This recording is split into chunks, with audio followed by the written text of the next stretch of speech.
Trick World.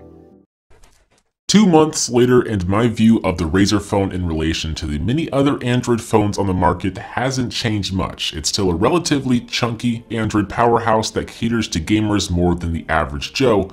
However, the frequent updates and unveiling of Project Linda, a laptop accessory featuring a 13.3-inch display and keyboard powered by the Razer phone itself, has made the overall device much more appealing to me, a very light gamer. The chunky design of the phone is something I haven't really been able to completely shake. On one hand, I like the smooth aluminum and textured Razer logo, but the phone as a whole is a massive device in the hand and in the pocket. The boxy shape works well for a laptop like the Razer Blade, which Razer obviously makes, but not for a smartphone. The front-facing stereo speakers sound absolutely great. They are one of the best of any smartphone on the market that I've ever tested, and I find myself frequently listening to music through these speakers around the house as opposed to dedicated Bluetooth speakers. They are that good.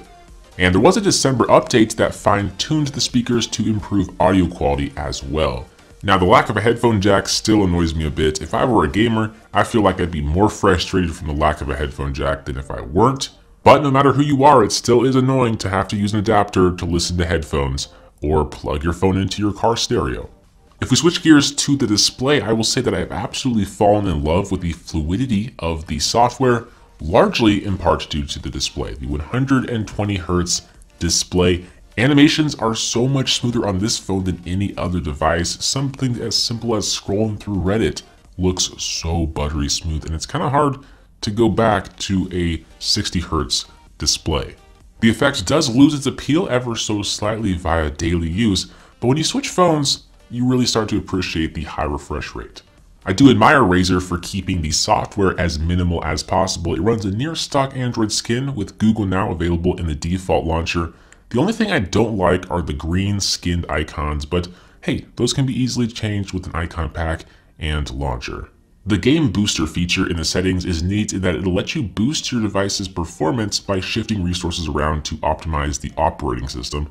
The custom mode is pretty neat because you can have this feature only be activated for graphic intensive games, which is obviously what I recommend, because many games like Solitaire or Words with Friends can run just fine without having to use all of the power of the Snapdragon 835 processor. I've used this feature on and off over the past month or so, and it's kind of hard to say if it's actually working, but I don't really play a lot of graphic intensive games.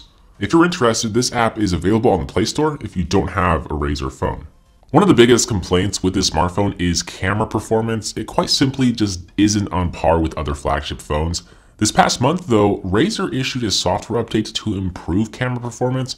They've added a 2x zoom button, they've improved the shutter speed in low light, and when using HDR, they've reduced noise and made shadows clearer. They've improved picture quality with better color cast and improved image optimizations. So it's really neat to see companies like Razer and Essential releasing updates to improve camera performance after the fact, after the phone has already launched. But I will say I have yet to see a smartphone launch with a subpar camera and receive an update that puts its camera on par with the competition, or at least make the subpar camera not so subpar. For $700, the camera performance is still lacking in my opinion. As for battery life, it has been consistent, offering me close to 2 days of moderate to heavy usage with the 120Hz refresh rate turned on. I'd say you're going to probably see realistically 1.5 days of usage with this phone. So the introduction of Project Linda at CES has made the Razer phone more of an attractive purchase, but even then, it still caters to a demographic that I don't belong to.